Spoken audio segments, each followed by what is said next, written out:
Imagine-se numa sala escura, onde a única luz, uma pequena chama, começa a piscar e de repente se apaga. Este é o destino inevitável do ímpio, como nos adverte Bildade no livro de Jó. Cercado de trevas, sua vida, que parece brilhante, é brevemente consumida pelo vazio. Numa estrada cheia de armadilhas escondidas, cada passo que o ímpio dá pode ser o último. Redes, laços, tudo preparado para capturá-lo em seu próprio engano. Há um terror que ronda, não visto, mas profundamente sentido, lembrando de que o fim pode estar à espreita em cada esquina. E o que dizer de Jó? Em Jó capítulo 18, Bildade aponta seu dedo acusador. Essa é a colheita do ímpio e esse é você, Jó. Mas será mesmo? Poderia um homem de fé verdadeira ser comparado a essa descrição sombria? Aqui jaz um aviso para todos nós: o perigo de julgar os outros por suas adversidades. Enquanto você reflete, pergunte-se: como vejo os outros em suas lutas? Com os olhos de compaixão ou de condenação? Mas antes de continuar, não esqueça de deixar o like, se inscrever no canal e ativar todas as notificações para não perder nenhuma das nossas mensagens. E fique comigo até o final, porque há uma palavra de Deus para você.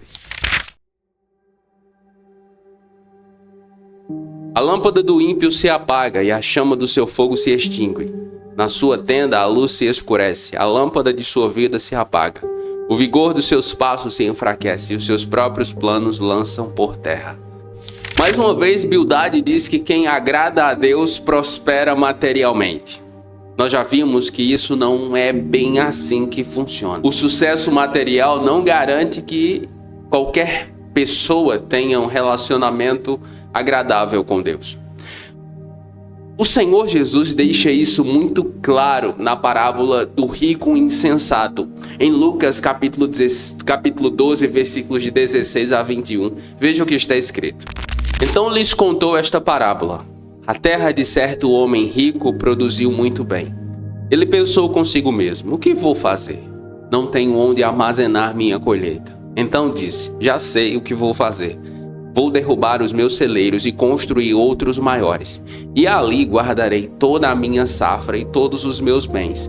E direi a mim mesmo: você tem grande quantidade de bens, armazenados para muitos anos.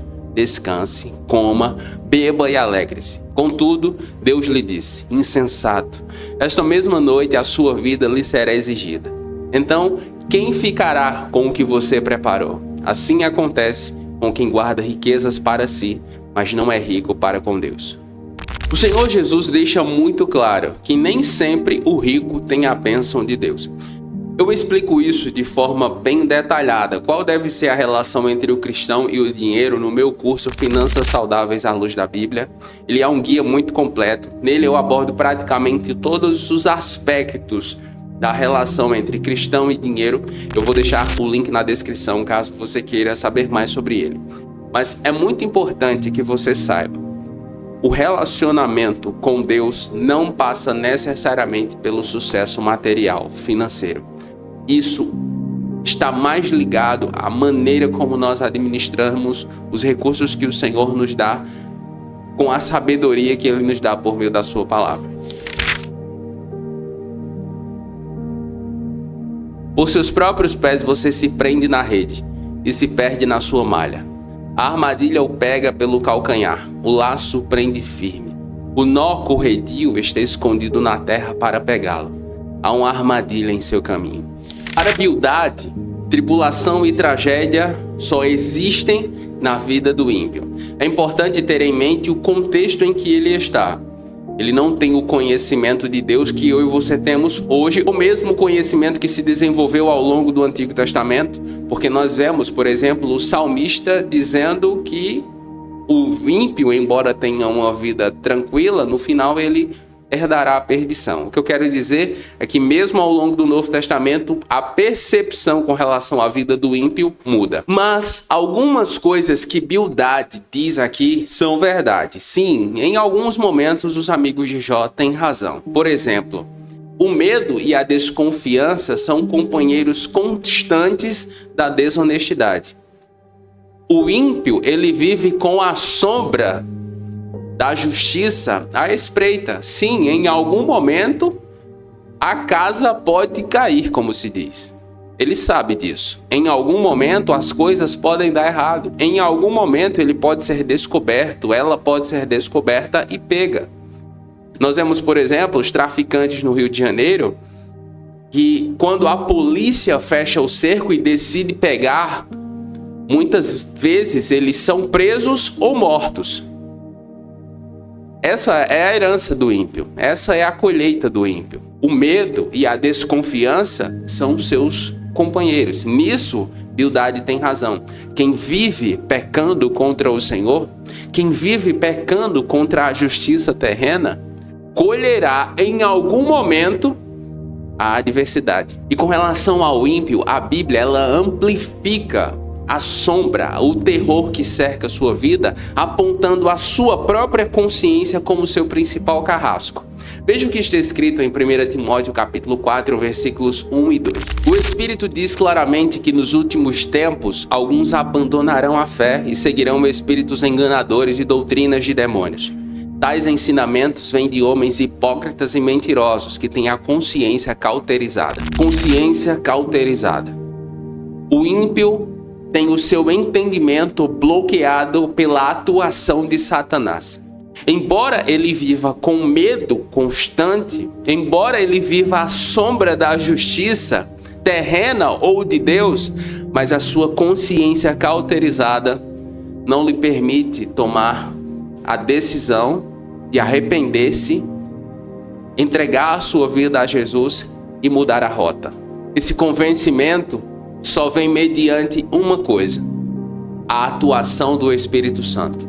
Não é a eloquência, não é a igreja, não é o pregador, a pregadora, não é o ambiente, não é se tem fogo ou se é frio. É o Espírito Santo. Somente ele é capaz de convencer o homem ou a mulher, o ímpio, do pecado, da justiça e do juízo, mediante a clara exposição das Escrituras. Perceba que ao longo da história da igreja, não são os grandes pregadores que mais ganham pessoas para Jesus. Embora Deus levante homens e mulheres em cada geração para anunciar o evangelho às massas, estatisticamente falando, estudos apontam que os maiores evangelistas e os maiores ganhadores de almas são pessoas comuns. É a mãe, o pai, o irmão, o filho, o amigo, o vizinho. Eu, por exemplo, fui evangelizado por amigos na escola. Deus, em sua soberania, ele usa diversas pessoas, nos mais diversos locais, enfim. Mas tenha em mente isso ao anunciar o evangelho. Quem convence as pessoas do pecado, da justiça e do juízo é o Espírito Santo, não você. Os homens do Ocidente assustam-se com a sua ruína, e os do Oriente enchem-se de pavor. É assim a habitação do perverso. Essa é a situação de quem não conhece a Deus. Bildade conclui que Jó é ímpio. Bildade conclui que Jó não teme a Deus, por isso está passando por tamanha adversidade. A conclusão precipitada pode nos levar a julgamentos errôneos. Esses dias, por exemplo, meu filho Nicolas, ele cometeu alguns erros na escola e foi chamado a atenção. Em 3 dias, ele foi à coordenação 3 vezes. Pois é, Carol conversou com ele e o disciplinou na primeira vez. Depois veio um reincidente 2 dias depois. E ele foi disciplinado e corrigido também mais uma vez. No 3º dia, ele cometeu um outro erro. Eu achava que havia sido o mesmo erro cometido nos outros 2 dias. E já estava pronto para discipliná-lo, aumentar ainda mais o castigo. Mas eu não sabia da história completa, então eu esperei. Ele perguntou: pai, o senhor vai me colocar de castigo? Eu disse: vou esperar para saber a história completa. Daí, Carol, que é quem tinha todas as informações, me disse o que havia acontecido. Eu também conversei com o Nicolas, ele me contou o que havia acontecido. E eu decidi que ele havia errado sim, mas não era reincidente. Não era o mesmo erro dos outros 2 dias. Embora ele tenha cometido um erro, digamos, de forma inocente, é um erro. Aqui em casa, erro é tratado com erro. Obviamente que se ele tivesse errado porque queria, então o castigo teria sido aplicado de uma forma. Mas como foi um erro sem querer, o castigo foi aplicado de outra forma. O que eu quero dizer é que se eu tivesse me precipitado, eu teria sido injusto com ele. Eu teria sido injusto. Ele teria sido corrigido de forma injusta. E isso poderia trazer uma grande angústia, tristeza e desânimo para a sua alma. Isso no relacionamento pai e filho, mas em muitos momentos, em muitos casos da vida, eu e você precisamos estar atentos para não tomar decisões ou posicionamentos precipitados e acabar cometendo julgamentos errôneos, ferindo as pessoas. Porque por trás da tragédia e da desgraça, pode haver um homem e uma mulher de Deus genuínos. Pode haver um homem de oração, uma mulher de oração, cuja voz é ouvida no céu, mas que está passando pela adversidade. Em 1 Samuel capítulo 16, versículo 7, há algo muito lindo sobre isso. O Senhor disse a Samuel: não considere a sua aparência nem a sua altura, pois eu o rejeitei. O Senhor não vê como o homem vê a aparência, mas o Senhor vê o coração.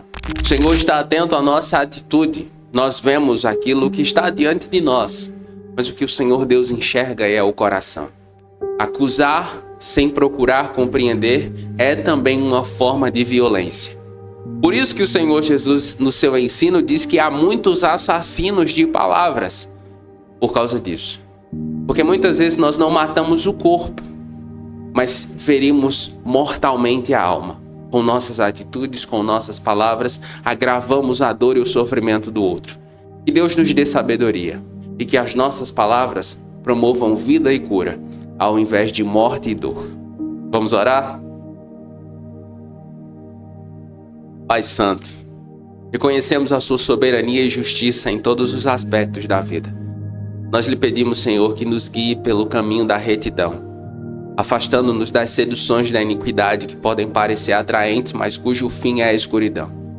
Proteja-nos, Senhor. Proteja os nossos corações e mentes das armadilhas que o adversário coloca em nosso caminho para nos desviar da tua luz. Dê a nós a sabedoria para discernir os perigos ocultos e a força para resistir às tentações que nos cercam. Que possamos ser luz em meio à escuridão, refletindo a sua graça e verdade. Ajuda-nos a não julgar precipitadamente, como fizeram os amigos de Jó, mas a oferecer palavras de apoio e encorajamento que edifiquem e restaurem. Nosso testemunho seja sempre de amor e compreensão, demonstrando tua misericórdia e paciência em todos os nossos relacionamentos. Nós oramos ao Senhor crendo em nome de Jesus. Amém. O Jesus e a Bíblia é mantido também com a sua ajuda. Considere ser um membro do canal ou enviar sua oferta usando o Pix que aparece na tela. Deus abençoe. Qual foi a parte dessa mensagem que mais falou com você? Me diga nos comentários. E se você quer saber por que calar pode ser mais perigoso que falar, assista o vídeo que vai aparecer na tela. Eu tenho certeza que vai falar muito ao seu coração. Nos comentários, faça o seu pedido de oração e nós estaremos orando com você. E se ficou comigo até aqui, escreva aí nos comentários: Jesus é a minha justiça. E eu vou saber que você ficou comigo até o final. Eu oro para que Deus abençoe a sua vida e até a próxima.